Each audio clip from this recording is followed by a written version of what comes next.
call this meeting to order. This is Mayor Council River Edge budget meeting for Saturday, January 27th. Could we please rise for a moment of silent prayer, and then Mr. Nedvin lead us to the pledge.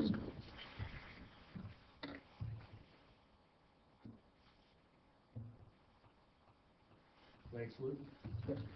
I pledge allegiance to the flag of the United States of America and to the republic for which it stands, one nation, under God, indivisible, with liberty and justice for all.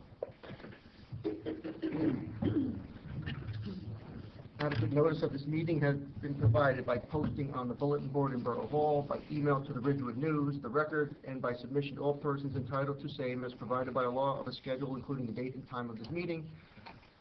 I would like to remind all members of the public that we have 3 fire exits in our council chambers, 1 on each side of the dais and 1 in the rear. Please take a roll call. Councilman Chiningo. Here. Councilman Acquafrido. Tyson. Councilwoman Davis. Here. Councilman Papaleo. Here. Councilman Bartoloni. Here. Councilwoman Bastide. Here. Mayor Mignon. Here.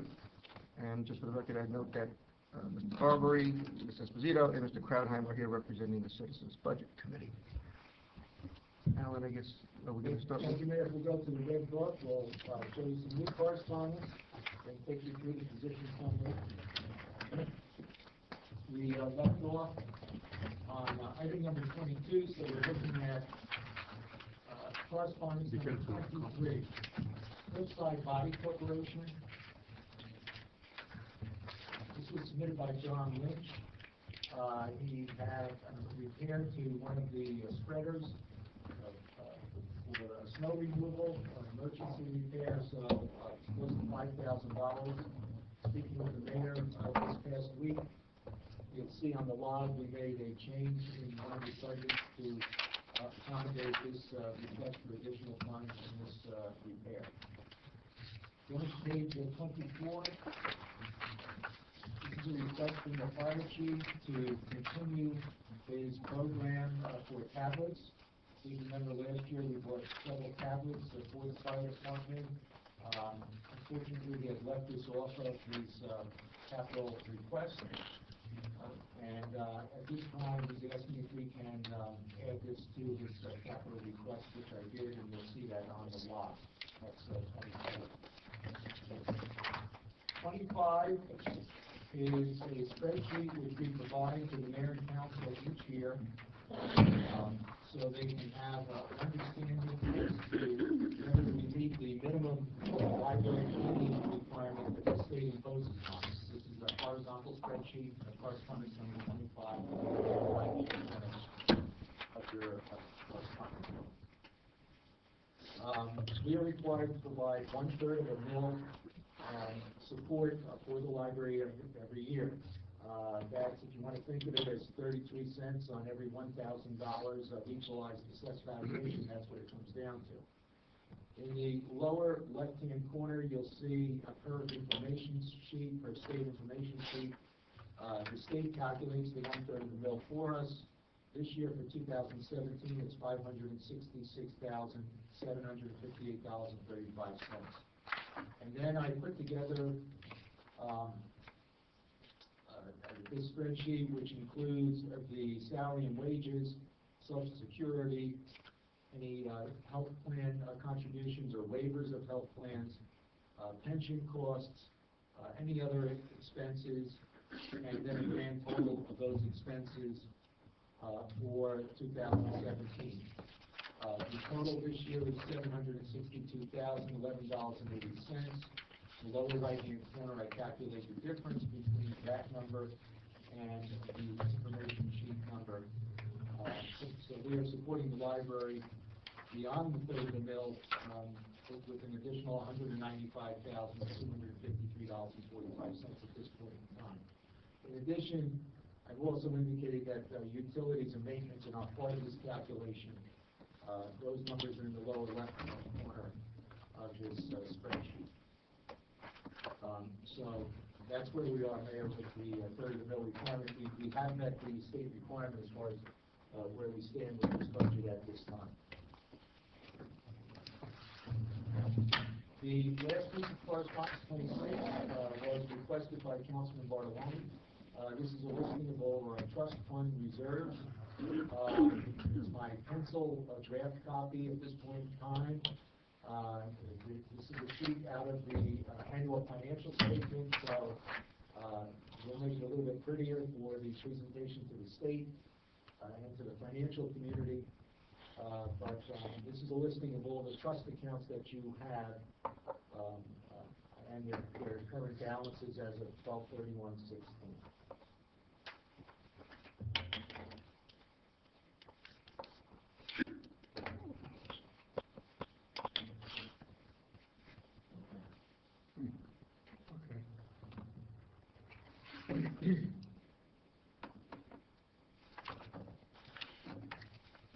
We're going to go to the log now, and I'll show you some of these changes that have taken place recently.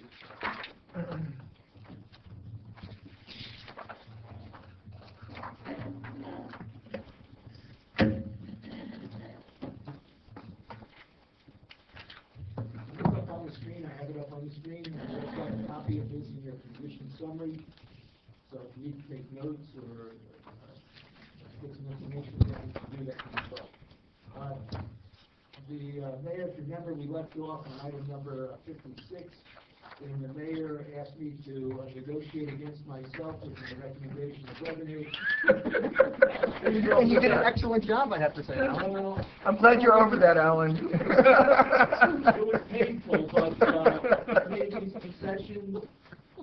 Coming down the line here, these revenues, I increased these revenues, so these have all been placed into our calculations at this point in time.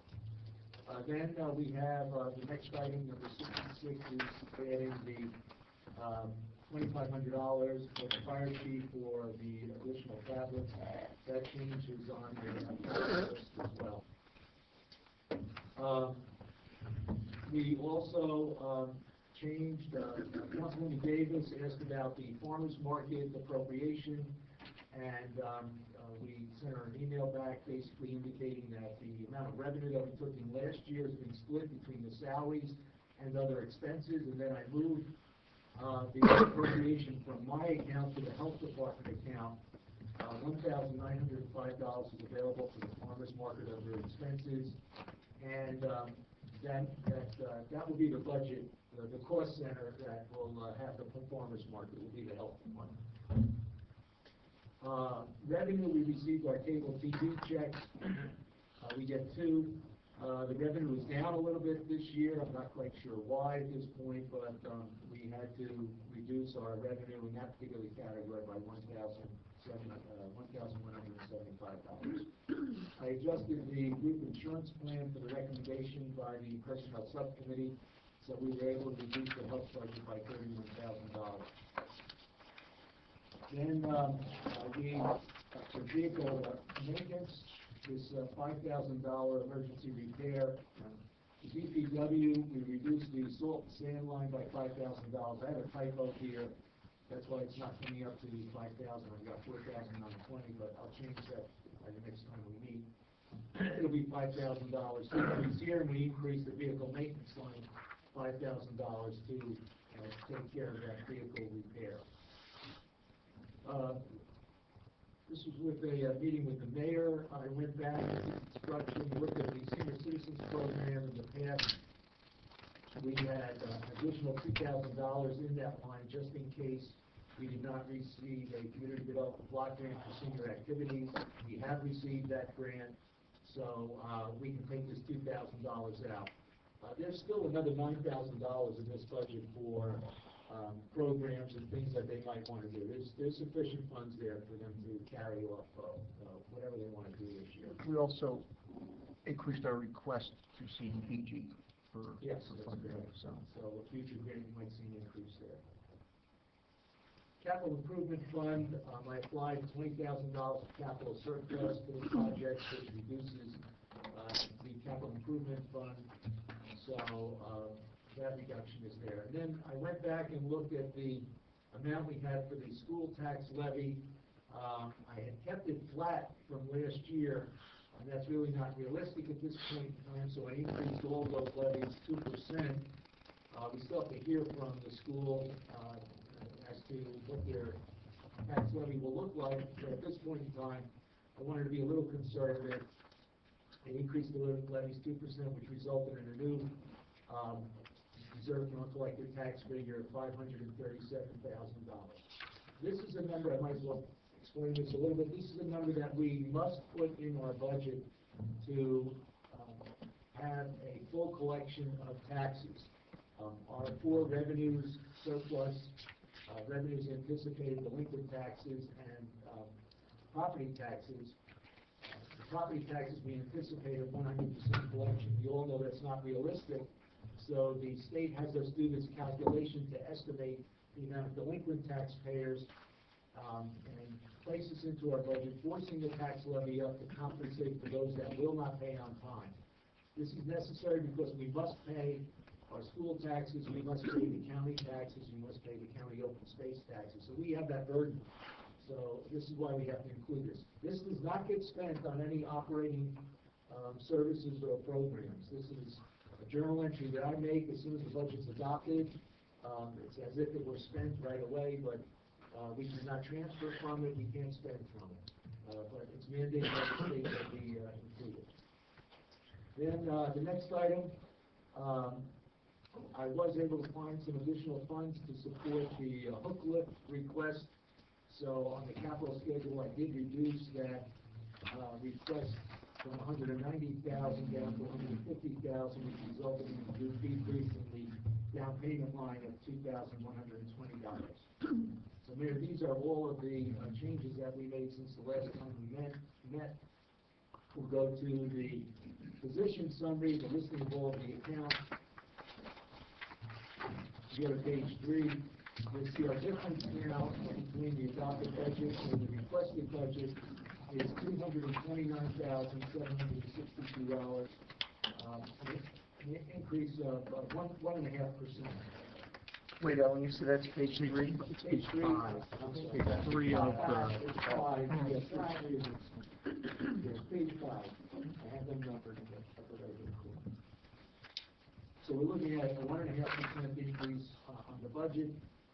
Most of that is salary and wages, $220,283 increase in salary and wages.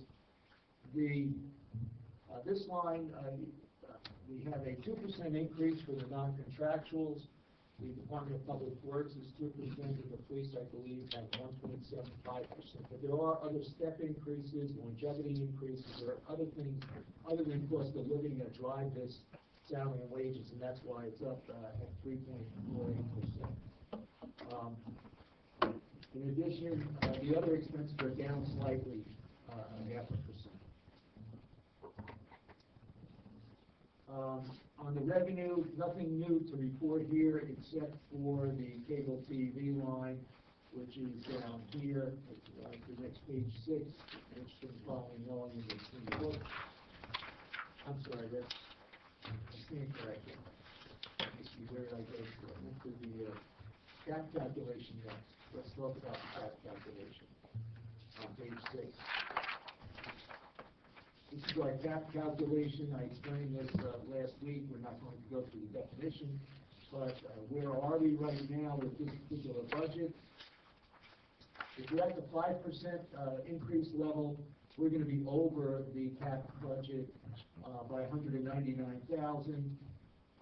This is another recap of that, taking into consideration new construction. I don't have that figure yet, but so we're still over at this point. And then employing the bank, and this is what we have in the bank to be able to apply to our budget. Now we're under the cap mandate.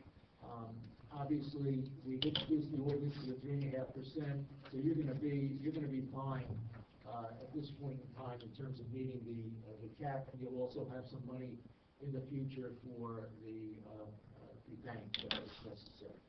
So with the appropriation cap, we really don't have to worry about at this time. Mayor, we can take a look at the levy cap later on. I did that calculation this way.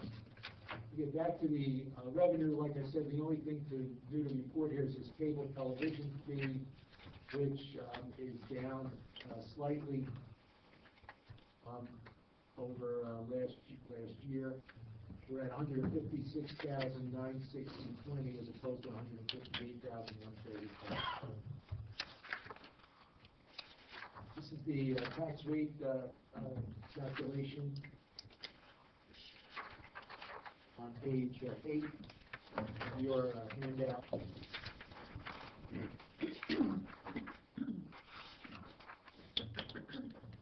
And I don't know if I've gone through this before. It's comparative to 2016. We start off with the assessed valuation, which comes from the tax assessor. We then look at the total appropriations, which include the reserve for uncollected tax calculation. We subtract out this figure, which is the revenue that we have on the revenue sheet, leaving the local tax levy of $13,007,030.51. This is a note. We are required to separately show the third of the mill for the library on the tax bill as well as on our budget. One point, I know I got a calculation here saying 152,000, but I think the more accurate figure is 145,000, which I've been talking about as equal to 1 point. Down below, this is how we calculate the reserve for uncollected tax amount. We start with the appropriations, which exclude the reserve for uncollected tax. We subtract out the revenue. This equals the net appropriations. To this, we add our estimates for actual amounts of the school and county as well as the municipal open space values or levies. This equals the net taxes plus appropriations, $48,366,710. This is the cash that's required at this particular rate. So we used 98.90% last year. And this year, I'm assuming at this point in time, I don't have the final calculations yet on what we would be permitted to use. We can only use equal to or under what we actually collected in the year prior, and I don't have that figure yet, but assuming that we are able to use the same number as last year, the difference between these two numbers is the reserve for uncollected tax figure of $537,951.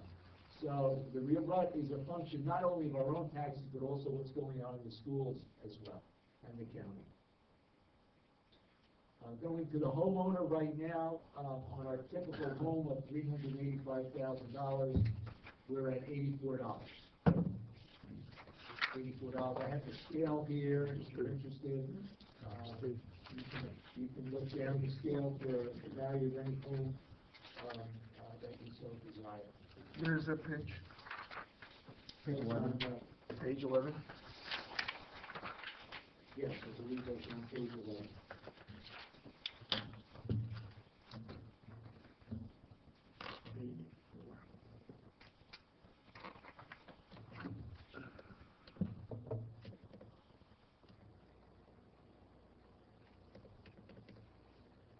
Okay, just the one on the... Wait, let's just go back to page 11 for a second, if you don't mind, Alan. So you're saying right now, we're talking about a tax increase of, it's very hard to see, is it 84 or 64? 84. Thank you. Yes, $84 on what I call the typical.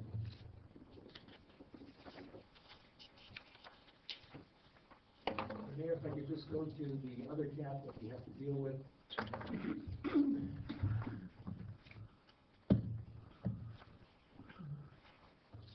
This is the levy cap calculation, again mandated by the state of New Jersey. We start off with the amount to be raised by taxes, only the municipal portion, not including the library. Then it's a comparative look at what we did last year versus what's going on this year. So last year we had $75,000 in deferred charges unfunded. We had emergencies of $79,520. This was a snow emergency as well as the last note that we had outstanding on the reassessment that we did in 2012. So we had to pay that off, so that was considered an emergency note as well. What we paid for recycling tax, That all gets subtracted from the levy number, then they give us 2% on that particular number, so we have the adjusted tax levy, as they call it. We have no assumption of a service or a function, leaving the same number. And then we are allowed to exclude certain items, and we had no exclusion for interlocal agreements. The health cost increase is below what is permitted by law this year, so we didn't get any benefit of increased cost here. Pension obligations are over a certain threshold, so we can exclude $38,504 from our calculation for that. Right now, the capital improvement fund is up $58,344 over last year's budget, so that can be excluded from the tax levy. Recycling tax appropriations are excluded, and the surcharge is unfunded. So the total exclusions on this calculation are $127,076. So we have a new adjusted levy, bringing us to the ceiling amount of $12,293,235. That's the max that our tax levy can be. Right now, our tax levy is $12,440,273. So we are over the tax levy calculation by this $147,000. Now, this is the other cash down there for the worksheets that I have to fill out. But we do have in the bank that we can use towards this $346,203 from 2014. We were under the levy back in 2014, the mandated amount. So this has been banked for us. We can use it. This is a use it or lose it after 2 years. But this year we can use this towards that overage that we have this year so far. In 2015, we were under by $382,000, so that can be used as well. And in addition, in 2016, we were under by $66,000. So if your tax levy didn't move at all from today, we could still be at the state mandated levy calculation. So we would be in compliance with both appropriation cap and the levy cap amount. But that's where we stand today with the different caps and the tax rate as well.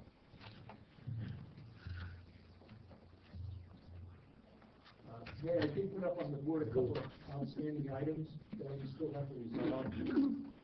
The reserve fund collected tax is by no means finalized. Surplus, we still have to look at, that hasn't been finalized. And delinquent taxes as a revenue source is not finalized. These are all dependent on the finishing calculations of February 10th and putting them into our financial statement.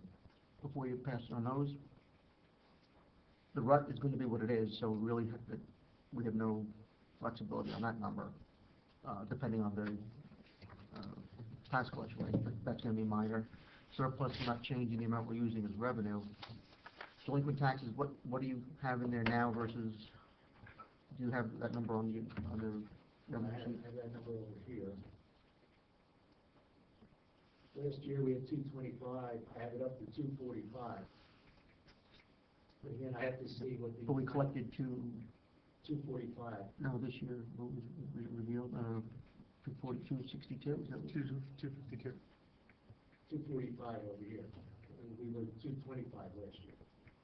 Yes, but what did we actually, 252. 252, right? Oh, 62. 252, 276.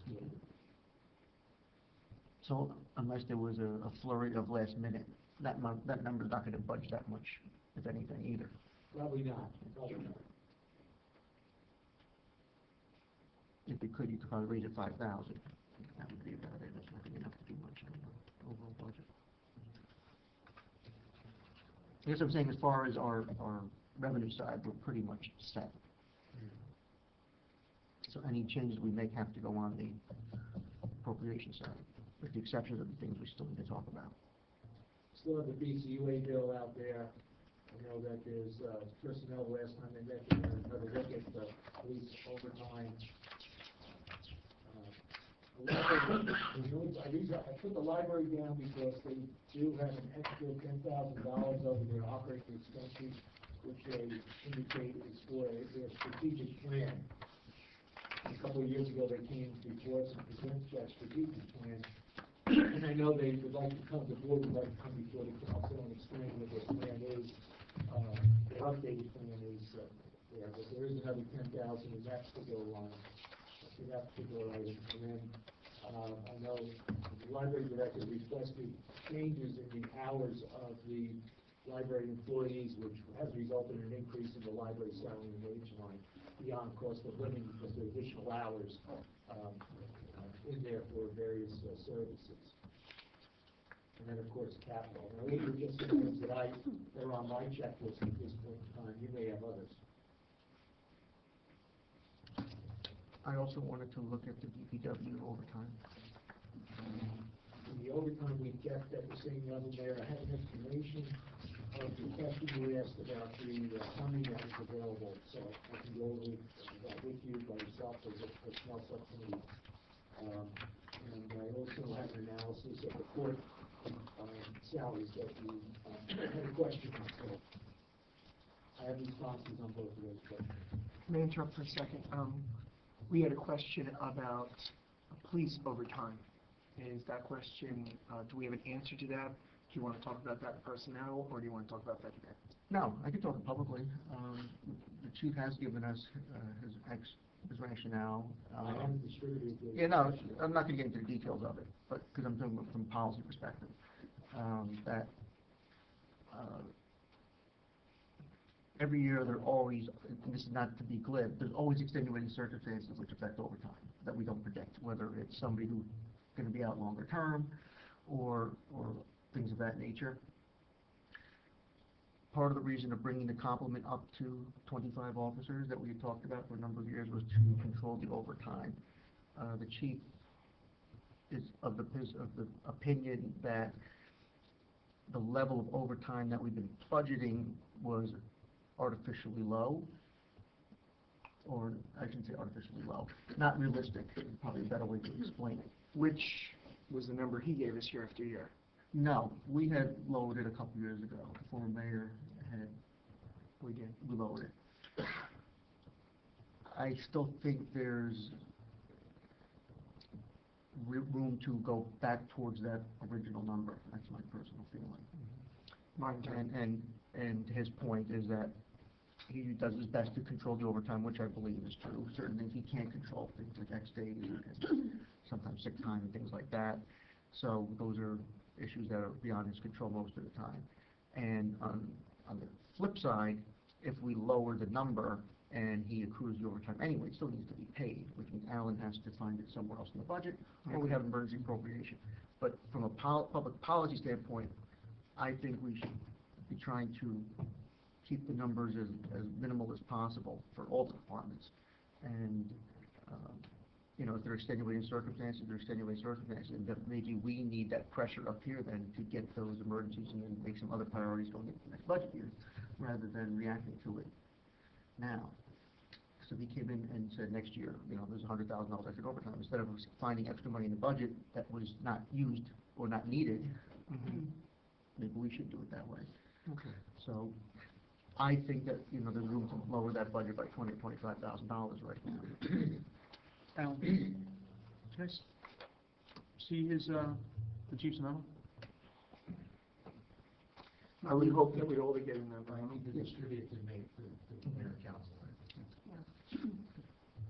The chief's league 175 is the number for regular overtime, but he also increased the civilian overtime, court overtime, minorly, but the total's over $200,000.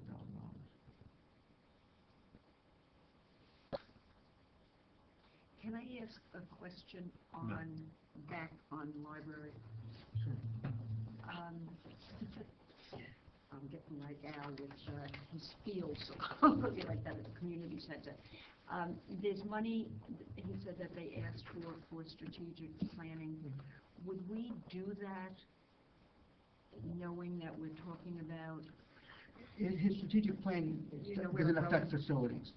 His strategic plan is trying to get himself back up to the operating levels he was before the recession in I 2009. thought it was what No, that's part, strategic that's plans part that of it, I'm a part of, but or no. usually where you're going in the future, and my thought was that you He's- can't really do that unless you know where we're going with the community center. No, his strategic plan is mostly sort of about Okay. that's part of when he talks about the meeting room, things like that, but most of his strategic plan is to bring the operations back to where they were. So he wants to add back hours on more days, and obviously they're laudable goals, but again, at the end of the day, we have to put this in the context of the entire budget. I think, you know, he's asked for $40,000 in salary increases this year, which is, hefty, particularly percentage-wise. Yeah. So generally, and what he's been very amenable to the past, and no one's made that overture yet, I know I haven't, was to see whether we can stagger some of the hours and phase it in, so maybe we can at least lessen the impact. Because right now, like I've always said, is caps are one thing, to me it's a shell game, and it is with these banks and things. I like to see under 2% on the levy, under 2% on appropriations. We do very well on appropriations, we're 1.5%. We're close to 3% on the levy right now. It's too much. So, you know, fine, we use the cap bank or the levy bank, and all of a sudden we're okay, but we're really not okay, because people are gonna go back and they're gonna say, we raised their taxes 3% this year, and your budget went up 1.5%, how come? Thank you.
Alan, where in the budget is police overtime? It's, really, you can see it on one line, the appropriations, where the total salaries are. There's a salary and wage schedule, which is discussed in detail with the personnel subcommittee. Yeah, I guess that's the one I'm thinking of. All right. I can tell you the amounts that are in there. Yeah, We have $10,000 for civilian. We have $175,000 for regular officers. We have $10,000 for court security. And $15,000 for police outside duty. Police outside duty, is used when we build out at the end of the year and we have not received the payments for those, so the budget has to support that.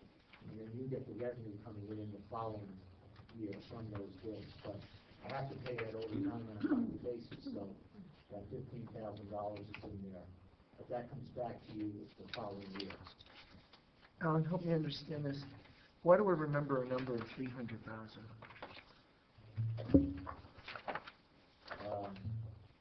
I came up with a figure, charged amount for 2016 on total overtime that was paid out. I think it was like 286,000 or something like that. Okay.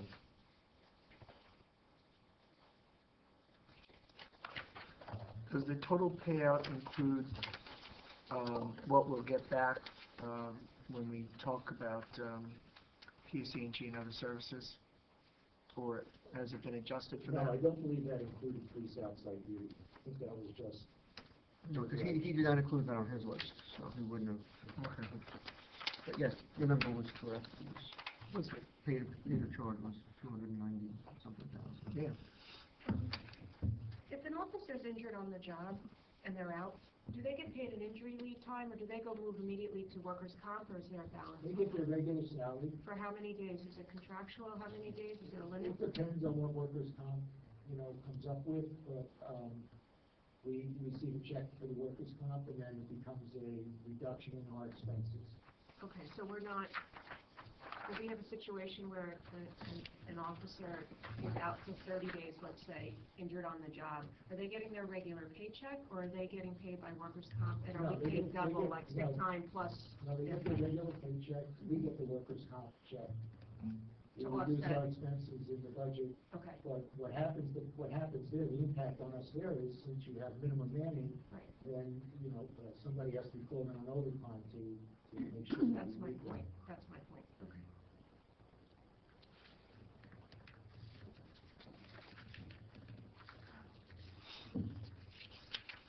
Shouldn't the hiring of the new offices alleviate some of the overtime in 2017? Well, you would think though, but if you look at his breakdown, yes, it'd be no. I'm seeing that. That's Well- my point. That's why we hired. Because the only thing that would help would be on short shift Mm. and maybe some of the X-time hours, but that's where I think that's where we should be able to reduce. Sick is sick. I mean, we don't have We can't excessive do sick, anything we with don't- that. and we don't have excessive sick time. If you look at 700 hours, I think that you told me it amounts to maybe 3 days a year per employee. That's not, I wouldn't consider that an issue. That's something. All the other things are standard kinds of things. It's the X-time, sick, short shift. Those are- This may be splitting hairs, but just a thought. Does overtime payments have any impact, directly or indirectly, on pension liabilities of the town? Whether they need to be adjusted, again, I may be splitting hairs, I probably am. New York State, yes, New Jersey, no. No? Okay. It's a good point, though, that, in New York, they do count the overtime, towards their final, pension of their loan. But in New Jersey, that's not, I think certain agencies may. I think the Port Authority one time did, unless we changed it. Mhm.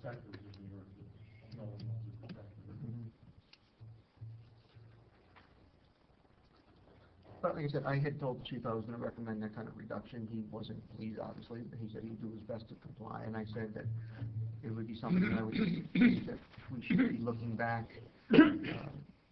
over several years as an analysis to see where it's going. I said if we need to incrementally adjust, we should, but we said we've hired 4 officers.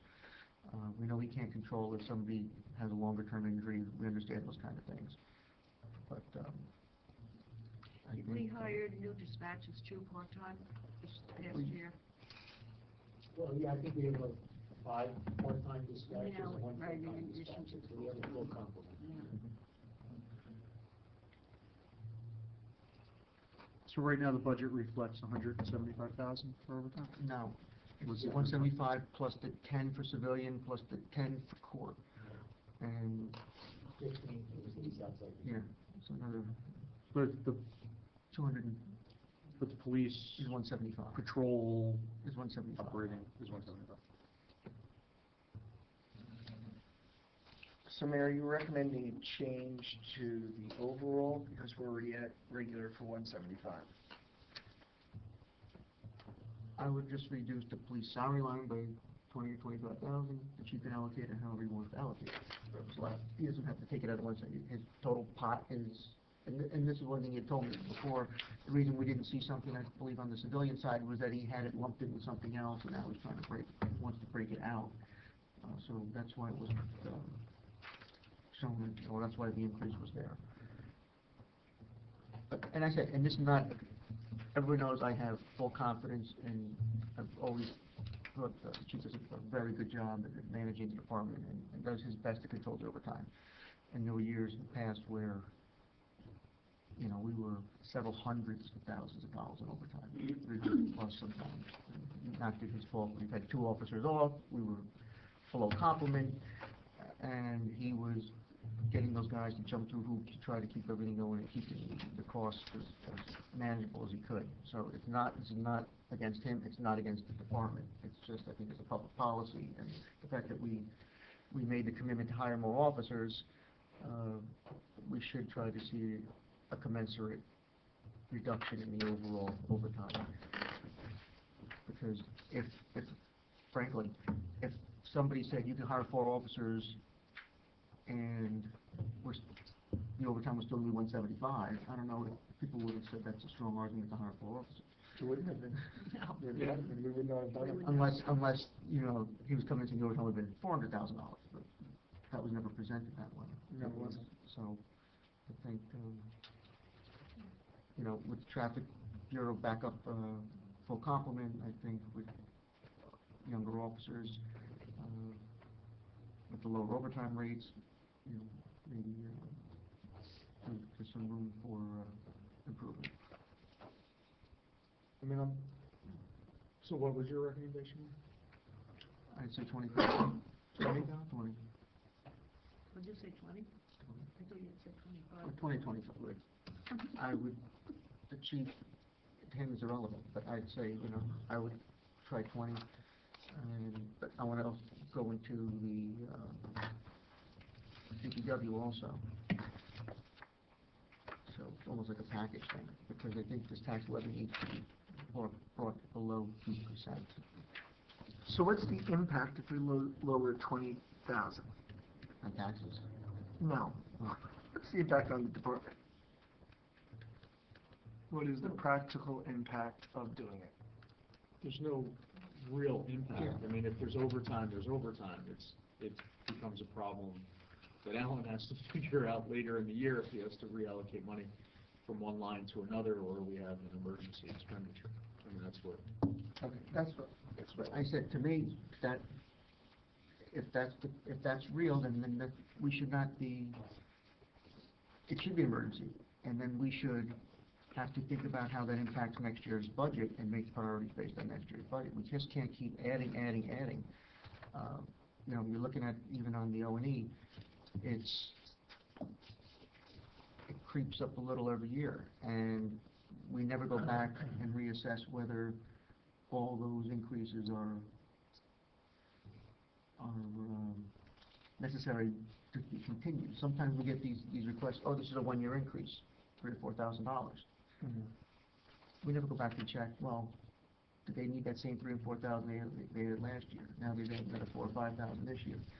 You know, we don't do zero baseline, and I mentioned to Councilman Bartoloni, maybe one of the things the Finance Committee can do with the citizens is maybe start looking at the O&E lines going forward, and just seeing, yeah, everything may be perfectly fine. We're on appropriation, we've actually been doing very, very well. Our increases have always been below the cap, you know, 1%, 1.5%. I don't know how much better you can ask people to be, but, you know, and where we are, $5,000, $10,000, $15,000 can make a significant difference in the tax levy. Alan, do you have any input about the 20 or 25 reduction to the overtime salary line? Been a long history of looking at the overtime and trying to have the department come up with some new ways of doing things. Shared service, hiring employees who would do nothing but come in and fill in on that schedule, But most of these ideas or concepts really have not gone anywhere, which is back to the traditional way of managing. And I think until you get to that point where you try something different, I don't think you're gonna see a dramatic decrease in the overtime. The overtime has grown from 100 to 125 to 100, my 34 years, I've seen it grow from 100, 125 to 150, and it stays stable for several years, but then you see this growth. There's a lot that the chief can't control because of the contract. So some of these things have to be negotiated, and that takes time. Contracts have to be renewed. There are things that certainly are out of the control of the chief, workers' comp issues. As long as you have that fixed minimum manning schedule, I don't know that there's anything. Who created? Well, the chief does watch the training and things like that, tries to do in-house training as opposed to overtime training. So the schedule is part of the issue, because the 12-hour shift automatically creates 8 hours of comp time for each officer every shift, which has to be made up later in the year, because they work more than the 40 hours. They work 48 hours per week, so they get 8 hours of comp time, which contributes to overtime later in the year. But right now, the schedule is within part of the contract, so it's not something you can go back and say, the chief doesn't even have the ability to say, maybe we should look at the 8-hour shift again and see how that affects it. Generally, that is something that would help, but I don't know if that's something that we'll ever see going back to that. But on the other point was that the 175 or 150,000 was based on, you would just think naturally, since we've lowered the average salaries X% on the hourly rate, that should be reduced proportionally as well. So even if we really reduce the hourly rate overall for the department by a third, you would think the overtime would be reduced statistically, because I agree. they would, it's random, almost using a random, like a randomness kind of generated approach. You would think that maybe, there's a better probability now of a lower hourly rate person taking the overtime versus a higher hourly rate person. No, I agree with you, and I agree with reducing it by 20,000, but if I may, I'd like to return to, Alan, you said as long as we have, and I don't know if I got it correctly, automatic mandatory staffing. Who created automatic mandatory staffing? Is that a state? Is that a county? Is that a municipal? Or is that a chief-created process? I'm out of my realm of expertise here. I don't know whether, I think it's better addressed by the police chief than. I don't think. Did we create that by ordinance? No, I think those are, it's probably some statute, but some of it's policy also, but I don't think reducing staffing overnight per se is going to alleviate your problem. No, but I did want to understand that, and I wanted to understand where that's being generated from. I think primarily it's coming from the chief, but I would imagine that there's certain standards and guidelines that one would want as a minimum level of staffing and officers on duty at any given time.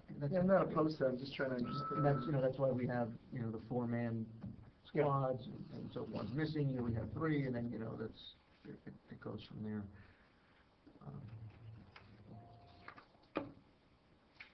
I have a question.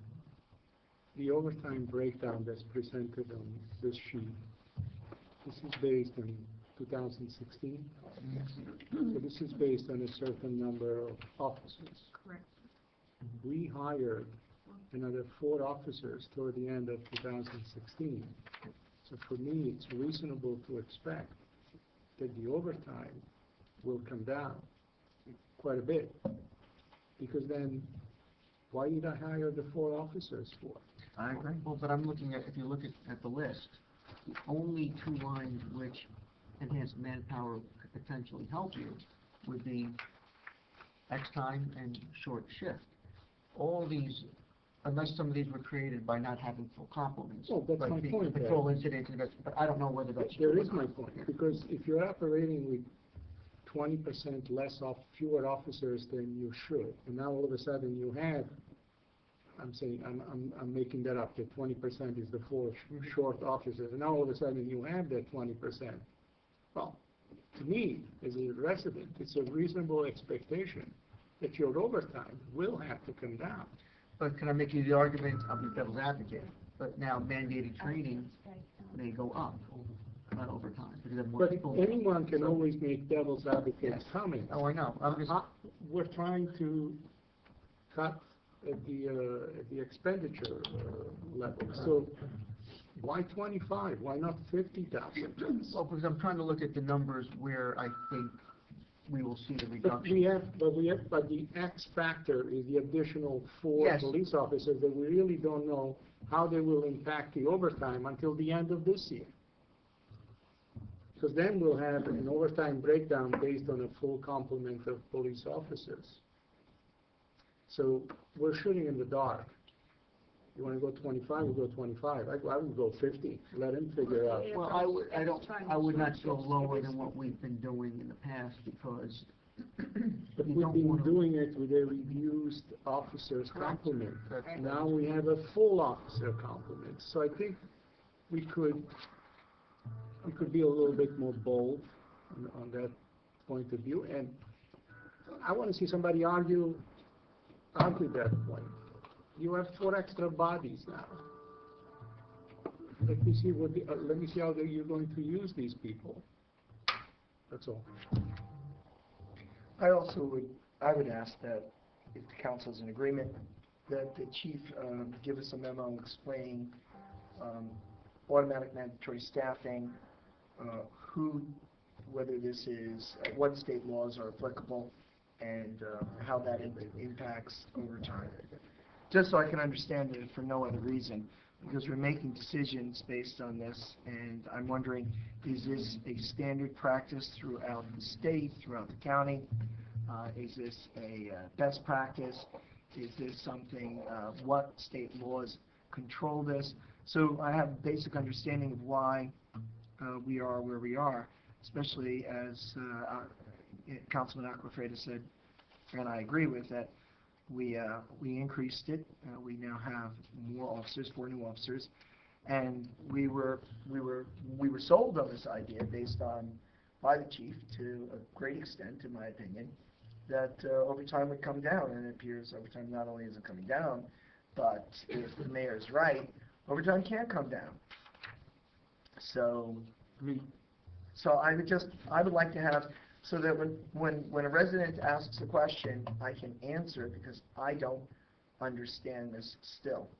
And I need to spend some more time with this memo, but I think it's reasonable to ask for the chief to explain that component of it. I'm not saying that I want to do anything about it.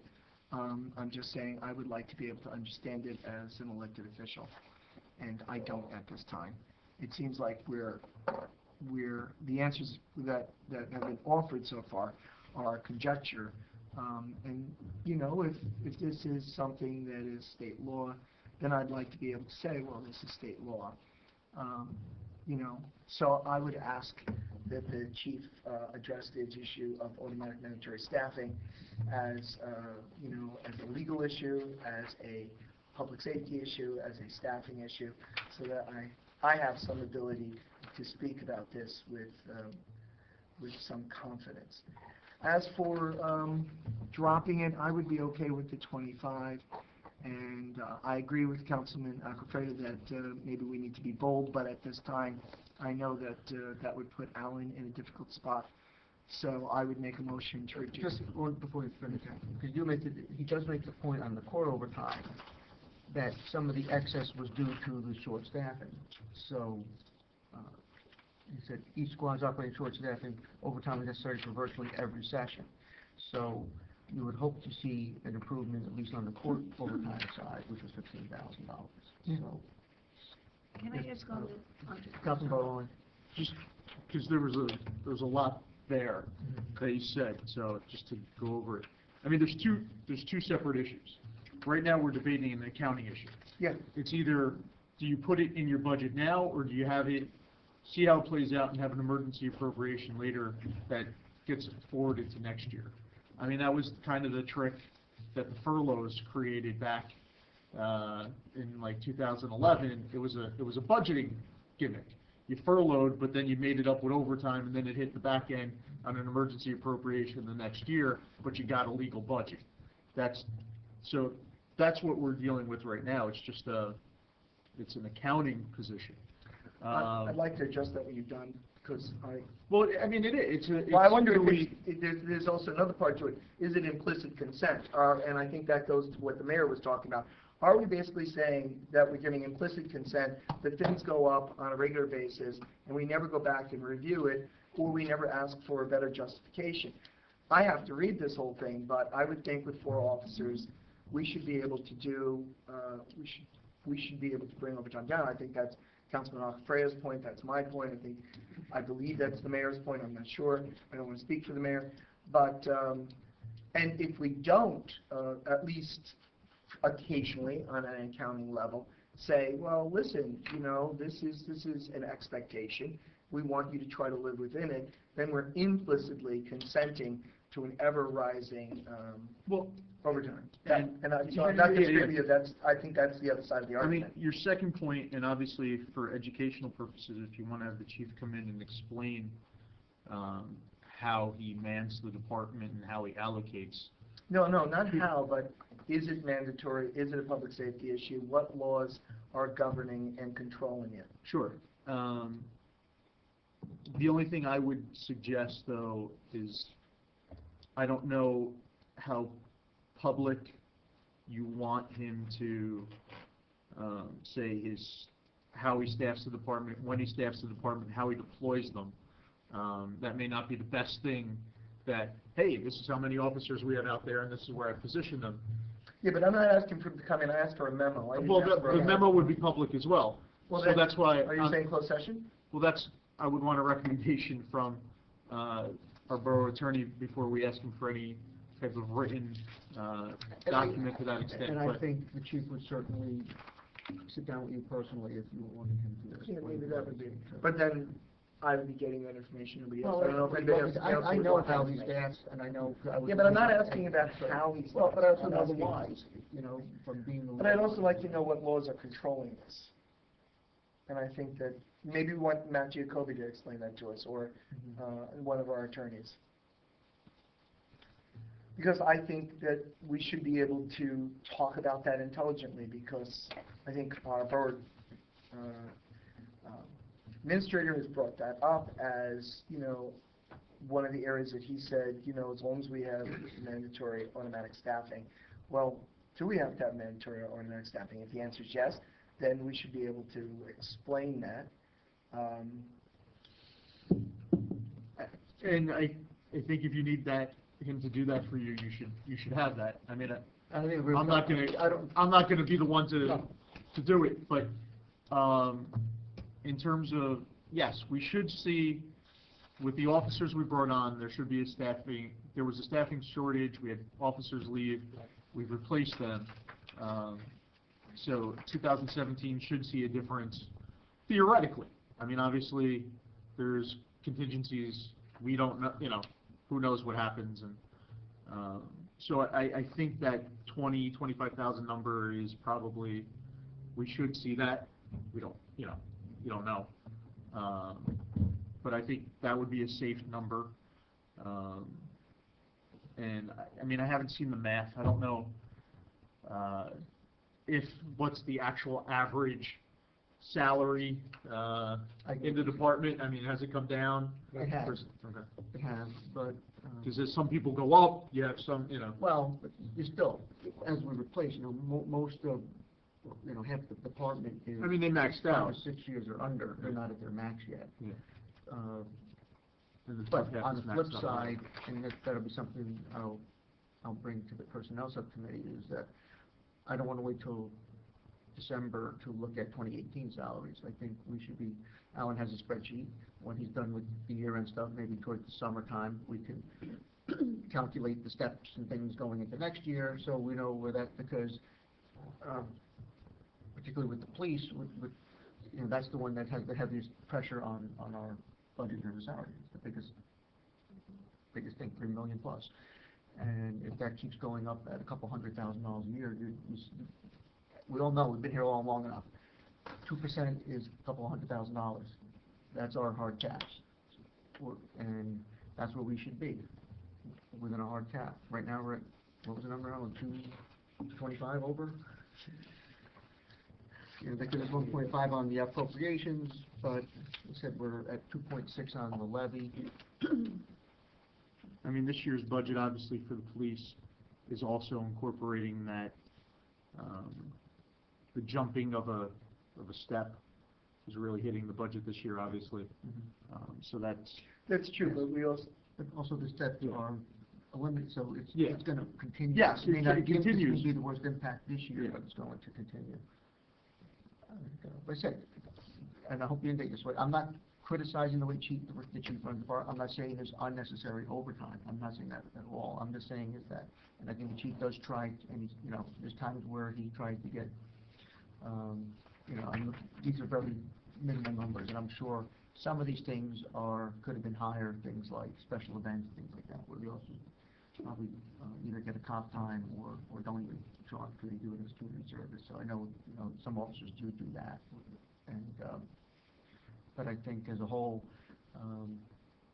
it should be reset, reevaluated, and it goes to the long-term staffing needs also. Like I said, I think there should be a reduction, because we did add the manpower and certain things should come down. So, And I said, I think that 20, 25,000 would be a reasonable amount. And then, obviously, like you said, something to monitor halfway through the year and see where you're at, especially by the end of August. I think you probably have a much better idea once vacations and the summer's over, where you're at. I'll make a motion to reduce it by $25,000. Is there a second? I'll second it. Any more discussion? All in favor? Aye. Any opposed? DPW. Maybe your numbers will disagree, but I would add it up where we have overtime. It's listed under general DPW, we have it under recycling, vehicle maintenance, and park maintenance. And last year, under those four categories, we had budgeted $105,454. As of January 19th, which Alan's correct, I don't know if everything was in for December, paid or committed was $88,000, but this year we're budgeting $134,000. There is another $17,000 that is going to be paid in January, which we charge back to this budget, which will bring the 105. paid or charge to exactly $105,000. John Lynch had requested more, and we have reduced it back to that $105,000. So The DPW budget right now reflects last 134. year's numbers. No increase over last year for overtime, and we used all this But overtime last year. But the budget this year has $134,000 in it. Which line are you on?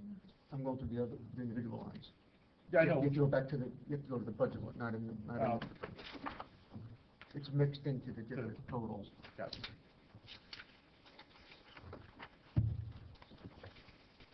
Because I went through your salary worksheet, that's what the number are based on.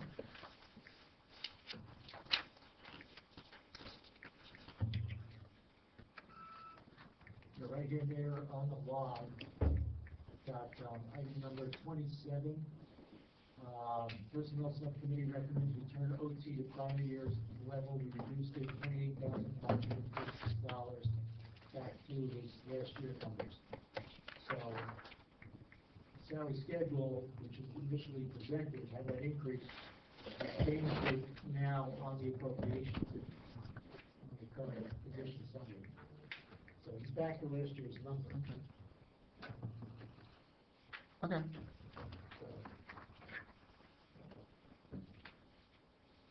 Then the other question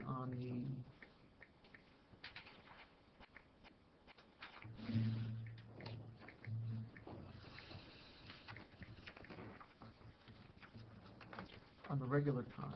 okay, Yeah, I spent a couple of hours researching the question, and the answer for you, if you'd like, No, and I'm trying to make it as specific as possible. I don't need you to- Can I Yeah, copy sure. this for everybody? Sure, if that's gonna make it. Maybe I better just, because it does have an employee's Oh, name. fine. Okay. I'll just speak generally about this, but I just needed the mayor. The mayor had indicated that there was about $70,000 left over in the DPW salaries. And, I took a look at what we had appropriated in the budget. It was $1,609,000 total among 9 categories, in our budget. So it is difficult to try and put the whole picture together. We spent, including what will be paid in January, $1,542,000. The difference is about $67,000. And what I found was that we did have one employee, who went out on disability leave and then retired. So while I had budgeted the full salary and the severance in there, not all of that was paid out. In addition, we did have a suspension, an unpaid suspension, so there were salaries from that as well. We received workers' comp refunds of $17,000 back to reduce those costs, and there was promotion money in there for $6,200, which we did not pay out. So that's roughly the $67,000 that was left over. But then, sorry to interrupt. When you have this number where it says appropriated, that includes the overtime. Yes, it does. So if you break out what was, because I don't want maybe my math is different, because I We didn't, spent all of his overtime. correct. But what I'm saying is I'm looking at, the difference to me seemed to be in the building and ground line, Maybe we could all where, be here. well. Could we put it up on the screen or something so that we can follow? No, I'm looking at something, I'm looking at something I had done on my own. What I'm looking at is that on the building and ground line, I didn't know where that salary was in, because on your salary schedule, I didn't see it. We take, Rick Stevens, we divide him in half. Half of his salary goes to buildings and grounds, and half goes to the sewer line. Okay. So, then on the building and grounds line, we had $69,662 was slated for regular time, but we only put 34,000, or only paid and expended 34. That was the difference. That was where the most of the difference was coming May I from. apologize, but I don't have an accurate, and I'll admit this, we don't have an accurate budget to pay and expense by these different categories. So I think you have to look at them in total. What are the total budget, what's the total pay or charge? Because we haven't really reached the point where we're accurately reflecting in each line what the expenses are. Well, We're then- trying to keep up with it, but it has not worked in the past, and we have to, I told John Lynch, we have to take another look at that, so we have an accurate representation. The other question you asked, Mayor, because you thought that there was a lot of money transferred out of these lines to other departments. The net transfers between them, and I have the tape on there, is $10,000 from DPW to another line. So while there was roughly $67,000 left, we moved 10 out to another line. Now, my point in saying about this is, when we put the salary spreadsheet together, it is line by line, each employee, we look at step increases, longevity changes, whatever we can figure out for that particular employee. So what we experienced in 2016 does not necessarily translate to 2017, saying, oh, we have $67,000 left over, we can cut the budget by 67. I would argue against that, saying I don't know what workers' comp issues I'm gonna have and what refunds will come back. I don't know if somebody's gonna go out on disability. I don't know other things that will happen in the court. What I have to do is budget a full salary, the hours that are worked, and anticipate all of that. To not do that would not be prudent. To just cut a budget because you have money left over from last year, unless there's some logical reason for it, we can find that reason. So I think what I've shown here, Mayor, is that we had some issues that came up, we did have money left over.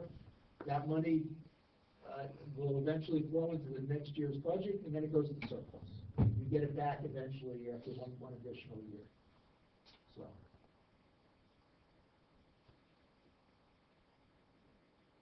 I have to mention, because the numbers I have are not matching what I had from this printout versus what I have. I can go back to my, So, I have all my documentation here. I'm not disputing you. I I'm know, not I disputing. understand, but, Okay. getting time, all I'm saying is getting time, we can sit together and we can Yes, reconcile because this. the way I look at it, I said, so if the overtime is it, but we're still, when I look at the regular time from last year, and the totals were up, from my calculation, almost $100,000. So, when I look at regular time plus overtime, last year, this year, and the increase based on steps, and it was less than that, that's what I was looking at, that difference. And that's when I said the difference seemed to me to be on that one line. Now, when I'm looking at the building ground line, I don't know why that one may not, and maybe if we get, when we get the updated, full budget, it'll show it. Maybe it was not accounted for as of this running of this. This was as of, 1/19, so maybe when we do the month-end one, all the numbers will come back to where they should be. So,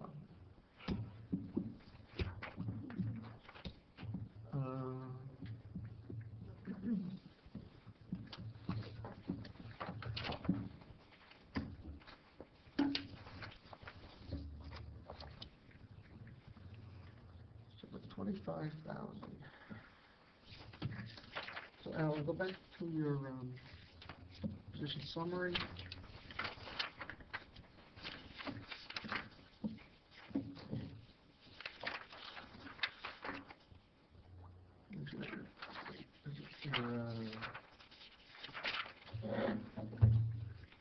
Tax rate calculation, right?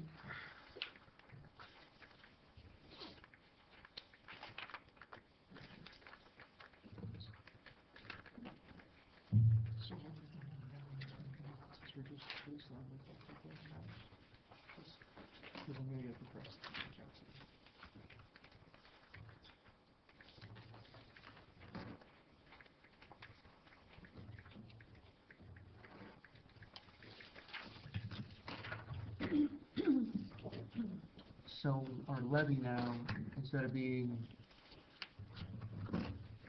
13,007, we should take that 25,000 off, right?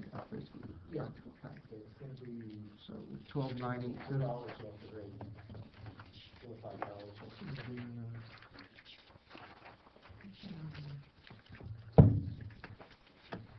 $6.20, I guess.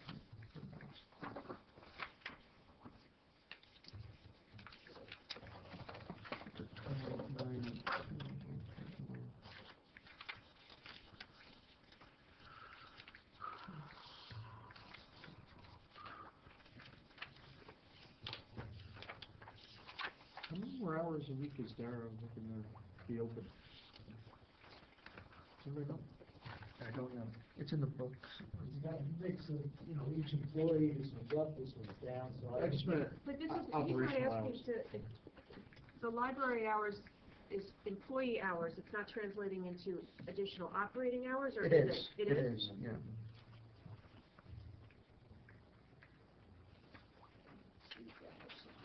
I'm only asking because electricity is up 20%, so I'm just wondering, how many more hours is he gonna be open? And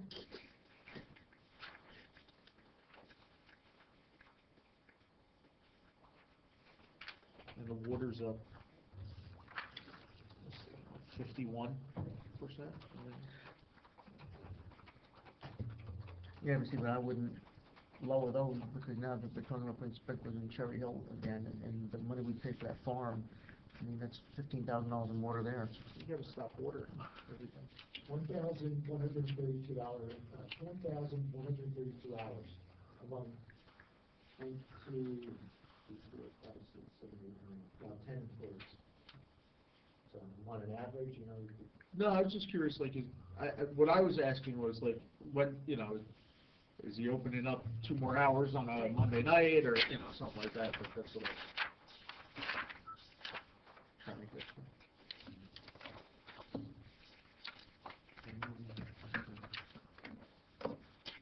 do you have an answer in a memo, an email? Okay. board wants to increase the library hours of operation on Wednesday evenings to 9 p.m. and possibly Saturdays in the summer. For budgeting purposes, we should make this effective April 1st. This is in response to public feedback which called for more hours of programs in the evenings and on the weekends. So these are your motion to increase these hours.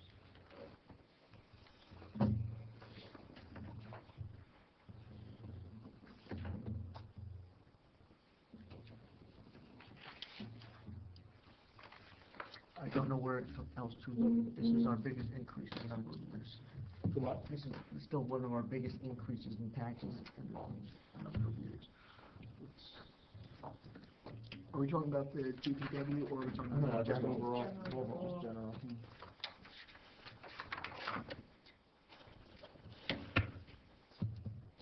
I mean, there's just some lines that are, just not much we can do there. Sorry. Exactly, so. Yeah, that's my. So for Disney World, Yeah, in case you didn't. Dominion. No. Alan, where's that, is that in correspondence, the Dara's email? no, Oh. it's, the salary and wages and personnel. So those hours, May he's, or may not have that, I have it in my. no, but his hours, he's saying then he's already prorated it starting in April. And for both 9 o'clock on Wednesdays and adding Saturdays in the summer? And- Is but we there don't- flexibility in phasing that in Well, over I don't know a if couple of the years? question becomes, is that whole increase that, how many hours, 1,000 hours, what did you say? But so Like is that, 3/4 of the year? but is that 1,100, that's represented from April, that means that we're missing a whole quarter, that means it goes up another 250 hours next year automatically. Right. I wonder if there's negotiation of adding Wednesday evenings now and then Saturdays at another time, or Dario, do you know anything more about that? I don't yet. There's a board meeting on the 7th that I plan to attend, and I did sit down with Dara, and he just gave me a brief overview and some stuff to read, but I haven't had a chance to go through everything because it was a couple of days ago. If we were to say, we can't absorb that entire extended hour plan, could we do half of that? I'll reach out and I don't know, talk. Yeah. this is just my question. I don't just, So you, that's how you came up with Saturdays in the summer, when this town is like a ghost town? well, he said it's based on surveys and feedback that they have. That's what he said. Yeah, no, and I don't know Here. what that, I mean, nobody's yeah, around. I don't know what the extent of the survey was, or, It would be valuable to add those hours back on Saturdays Saturdays. during the winter, I get it. Yeah. Saturdays during the summer, Yeah, Yeah, there's no. doesn't make sense. when we're looking at a really tight budget, we may have to ask that question. I'll ask, I'll report back. Just do Wednesdays. but that's fine for this year. Right, And then, exactly, then the next year. that's the problem, when we prorate, and we did this with DPW, of course, this year, next year. You know, we give John labor starting in April, but now next year that becomes a full year thing. We have February 6th, I think we have our council meeting, it's a work session night. We could ask Dara if the board wants to come in and talk about this issue with you as well as, the strategic plan. That works up in state. That's probably a good idea. I think we have a closed session too that night. No, just for the timing, that's all, so, February 6th, I'm here. I'm here.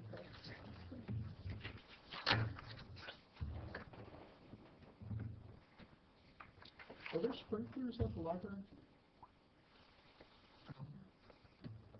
I believe some of the library has maybe the garden sprinklers, does. but not the library as a whole. There's really not much, you know, the front is not much, it's only on the, Yeah. I think probably the Memorial Garden probably has something.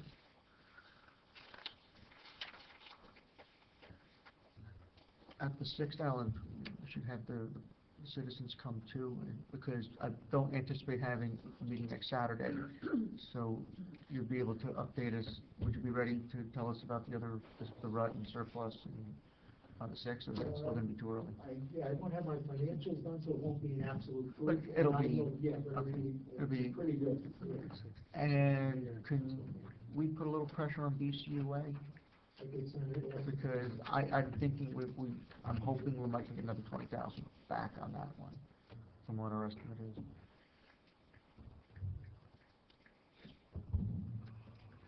February 6th at 6, right? Yeah, we'll probably have a closed session. And then I would just ask everybody to go through the capital list again, and if there's anything we can defer, we may want to look at that one more time. Not today, I'm saying before that, Alan, so. Because I think that's gonna be the night where we'll make any final recommendations, what we're gonna introduce, because we're still on target to introduce on the 21st. like to introduce the budget, so. If we don't decide on the sixth, then, we could have a meeting on the 18th. So no meeting next Saturday? No meeting next Saturday. I don't believe, Councilman Fred was able to, I'm not here, and I think Councilman Steve wasn't able to come next Saturday. So, Are you looking, but, so the next budget meeting will be February 6th at the work session. I'm good, February 6th. Nothing at 6. Nothing at Saturday. No, not next No. Saturday. So we start at 6, that's the 6th. well, there's gonna be, I don't know yet, probably. Depends on We'll have to. I wrote down the 6th, or at 6 PM in my book, but It would normally be 7, but we're gonna have a closed session. I don't know what time they scheduled that for. anyway, It's gonna be on, code and some other stuff. 6:30. So we should still come at 6 because of the budget? No, we'll do that after. 6:30? Stick with 6:30. No, that's for a closed session. Right. So we'll start the Right. regular session at 7, Right, Yeah, we won't have the budget earlier than the No. 6:30. okay. say 7 o'clock. good. And we'll have Dara and anybody from the library. They can Do we want the chief? No, Because- I don't I think think we're good. I think we're okay. The DPW, we're good also? He's okay, he reduced it back to what they had. So just data right now? Right now, I think that's one of the last areas that we haven't Vetted. looked a little more closely at. The public repairs maintenance one, can we look at that? We did, And we're good with the figure? yeah. Specifically, which one? That's, Which account? I'll tell you what, 26, 2902. Yep. Because we took 5,000, that's where we took the 5,000 to move it to his repair, the emergency repair, because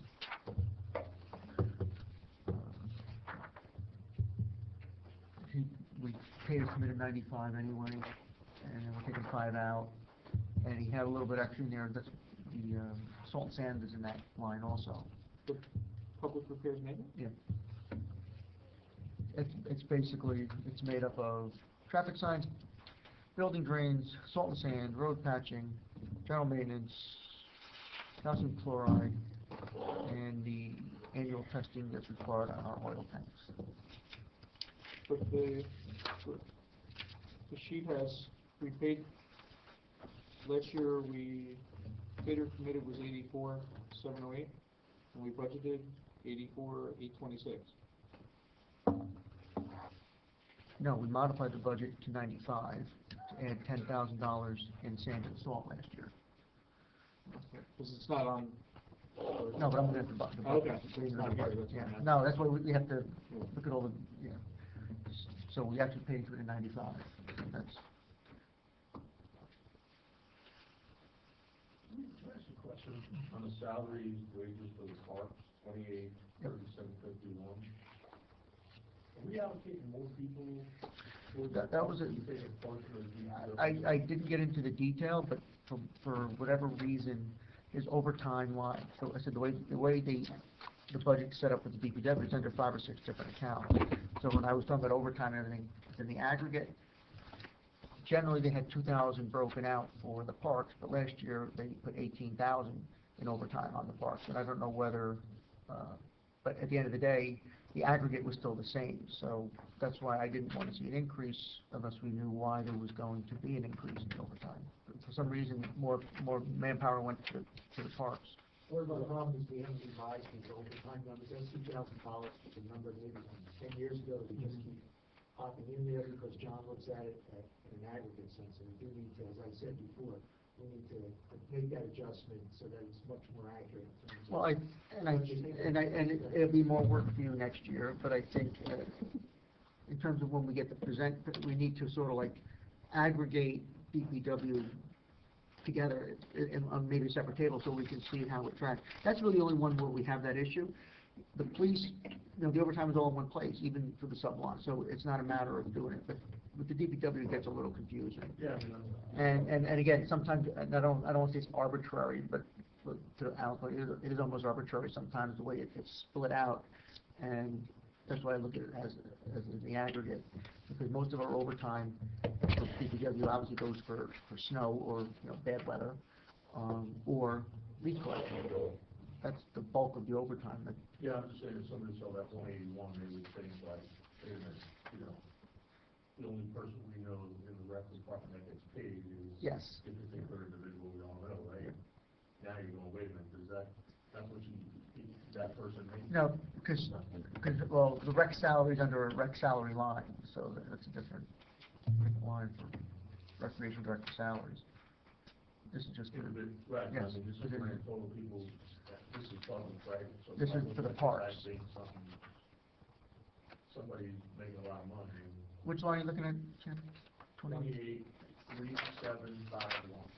Yes, maintenance and parks, again, because Alan has, it's split out with 176,000 in regular time, 2,000 overtime. So like I said, what Alan does is that we have, We got DPW guys out.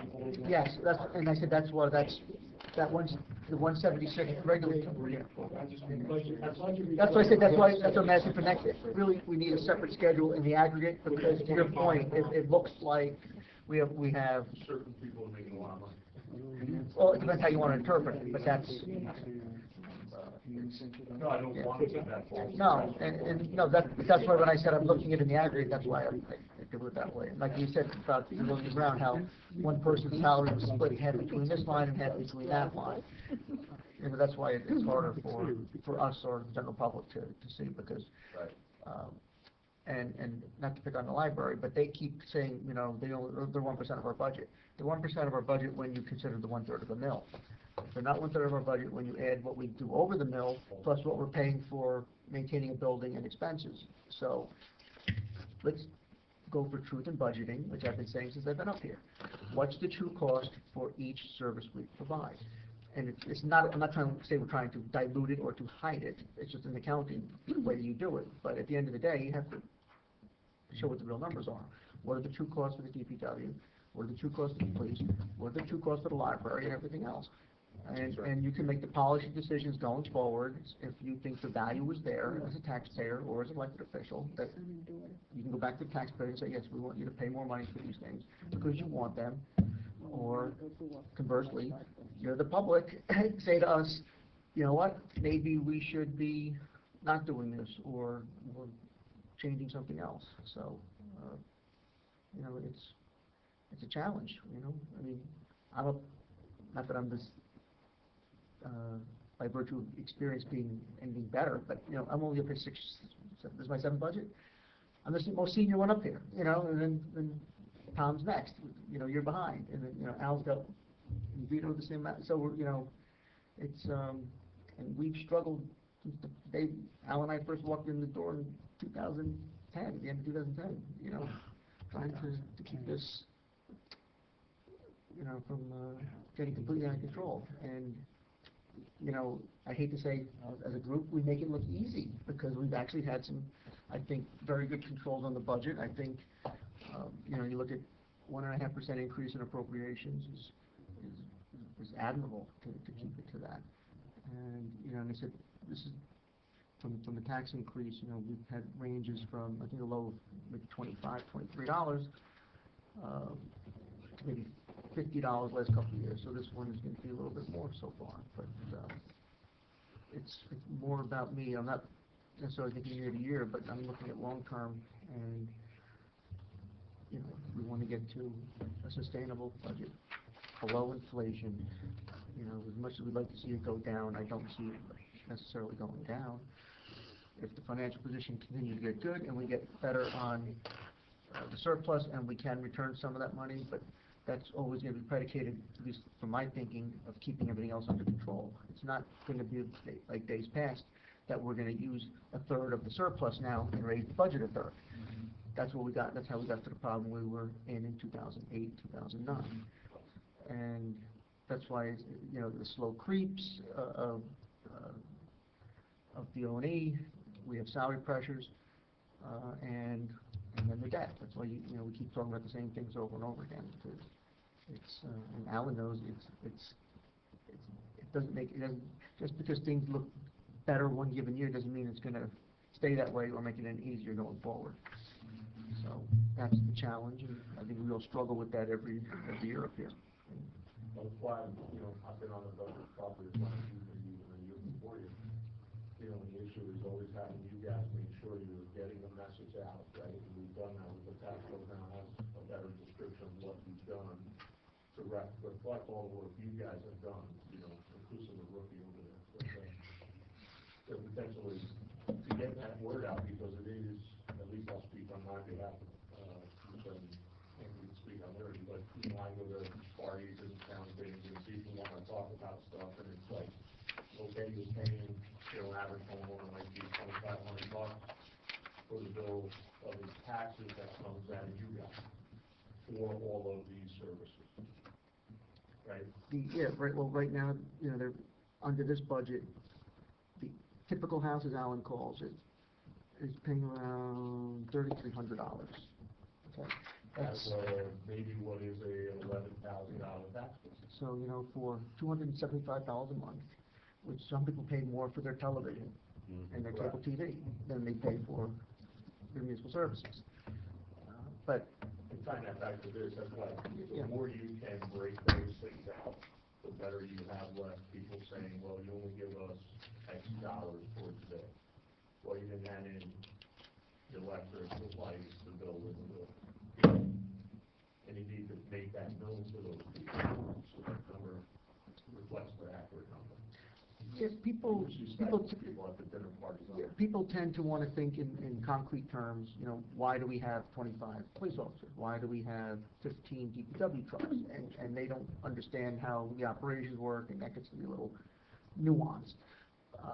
But yes, you look at the aggregate, you look at the total, I mean, I think we provide excellent services, and we still give people a lot of value for their tax dollars.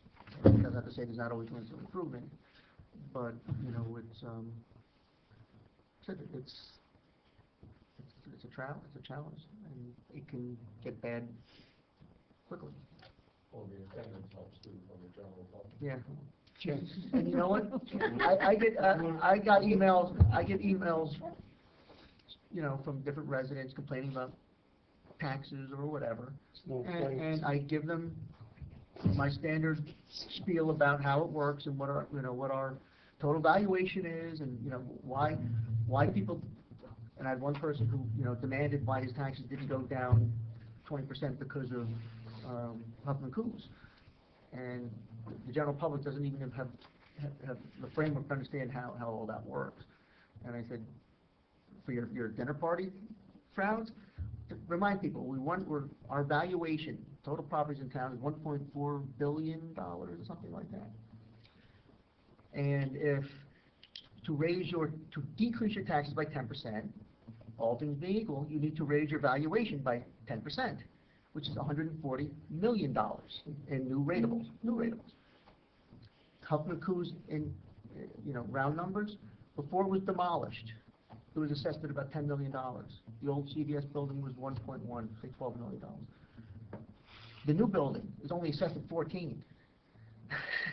So you got a $2 or $3 million increase on the 1.4 billion. So all things being equal, yeah, we could have returned you maybe 30 cents on the dollar. That's the way taxes work. That's why the rateable chase is that's exactly what it is. I've set up here, remember, we don't have enough real estate to add, unless you want to start adding, high rises, and then you have to look at the cost of services on the impact on that too, not even including the schools. So The challenge is up here to keep the costs as contained as we can. And I said, I commend all our departments because by no means am I trying to say that they don't do an excellent job in controlling the budget. They do. And no one comes in every year asking for wild increases. They don't. And the equipment, when I said it last week, when John brings up to me that he needs something, I know that he's thought it through, and I know he knows he needs it, and I know he's chosen the best option to implement however he needs to get that particular task done. That goes to the police, it goes to the library, it goes to everybody. But at the end of the day, when they all look at their own little world and say, well, I'm only increasing 4 or 5%, and I'm only increasing 4 or 5%, that's where we run into the global problem. So, you know, I tell people that we have excellent departments, they're getting excellent value for their tax dollars, and don't think it's going to go away when people tell you rateable, because the numbers don't work. And Alan said that before me. So it's you know, it's not there's nothing magical about it. It's really pretty simple math. So, but those are the kind of numbers people seem to understand. The other question I like when I was campaigning and people talk about taxes, I'd ask them, take away the Huffman Coos property, which commercial taxpayer pays us the biggest or the largest amount of taxes in the borough? Any guess? Well, I know the answer. Yeah, I know you know the One answer. of the office guys over here somewhere. The self-storage building. Oh, Wow. And that accounts for about $300 and something thousand in taxes, all included, state, local, and county. So, put that in perspective. You know, people look at McDonald's, they think McDonald's is a corporation. What do they pay? $30,000 maybe? Why? Well, look at the property. It's a small building. It's based on valuation. You know, so if you have a small building, some of the commercial buildings on Timbuktu, people think, oh, it's business, they pay. No, they don't. If it's a house before, and there's an office in it, guess what? It's assessed like it's a house. Those buildings are worth $600,000 or $700,000, $800,000 at the most. So, you know, and they pay the same amount of taxes that a house of $800,000 would pay. You know, that's just the way taxation works. And, you know, the more people understand that, then they can see that, you know, the other misconception is that if it's empty, that they don't pay taxes. No, that's irrelevant. You know, they could make tax appeals if they have long-term vacancies, but it's not, you know, we don't lose money if storefront A is empty. So these are the kind of concepts that most general public doesn't know, or not aware, or there's misinformation about how it works. And, you know, the more that people get educated on that too, I think that helps. Yes, sir. Speaking of potential variables, and I don't know if you're able to update at this point, the Timbuktu Road property north of the CVS with the bank, I know that their configuration has changed several times. Are there any available updates at this point? As far as my understanding is, maybe Alan knows more than I thought they were approved for their financing. They were submitting for permits. So it's still moving then? It's moving, yeah. I still don't know. There's still some issues that they're resolving regarding easements on Elizabeth Street, but that wouldn't necessarily preclude them from construction. I'm not sure we'll see that project built. That's my feeling. But again, at the end of the day, it's 70 units. And the other thing, the way taxation works, people don't understand. They think if they build that building, that it becomes revenue. Well, it becomes revenue for that year. But the next year, when that valuation is in that total 1.4 billion number, it just gets spread over everybody else. So it's not like you get that money every year going forward. You know, it's not, when they say it's a revenue, it really isn't. It's revenue for that 1 year or the year and a half by the time it gets incorporated into the overall tax base, and then it just gets distributed back to everybody else. So it's, you know, when they say rateable revenue, it's just it's misnomers in the way people apply it or the way they don't understand it. And that's why my little unofficial and economic treatise for the morning. But I think it's important for everybody to understand some of those basic tenets, so they understand why certain things may help and may not. If I can, an off-topic comment. Commendations from to all the officials and administration. you added those speed signs on Howland and Continental. Bravo. I mean, I was guilty of it, you know, you lose sight, and I know there'd be a police officer reminding everybody on Howland anyway. And I mean, you can get a thank you for saying it. I mean, that's really great, so bravo. We're glad to hear that. I've gotten vastly much more positive feedback Yeah, than wow. negative feedback, and it's something that, you know, we've been trying to get implemented for a long time, and it stems from the concept, and I said I've heard this from police departments in my own engineering background, that driver feedback signs are the most effective way to reduce speeding. It's better than speed bumps, it's better than all the other things. And there's tons of papers and studies that back that up. You need enforcement sometimes, which could be painful. But, you know, that coupled with enforcement generally is very effective, and I think, you know, the council wants to expand that to other areas. You know, Councilman Bastidas has been very strong advocate for some of these measures, and I'm glad we're able to get some of them, and hopefully we'll get a few more in this year. And I know Councilman Bartoloni will be discussing with the Traffic and Safety Committee, because I know that's still something they want to hear that positive feedback too, because it gives us some direction, and positive direction, that's something that's actually might be being effective. So, thank you for bringing up something positive.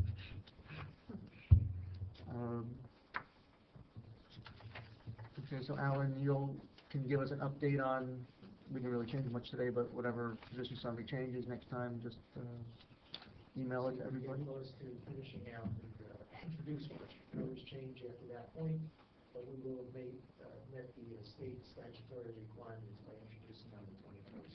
And you will invite Dara and whoever from the board wants to come for that work session. Yes. And if anybody else has anything else for the next work session, let me or Alan know, and we'll bring it up then. So we will not meet again until February 6th. 6th. Unless there's anything else, motion to adjourn? So moved. Second. All in favor? Aye. Return.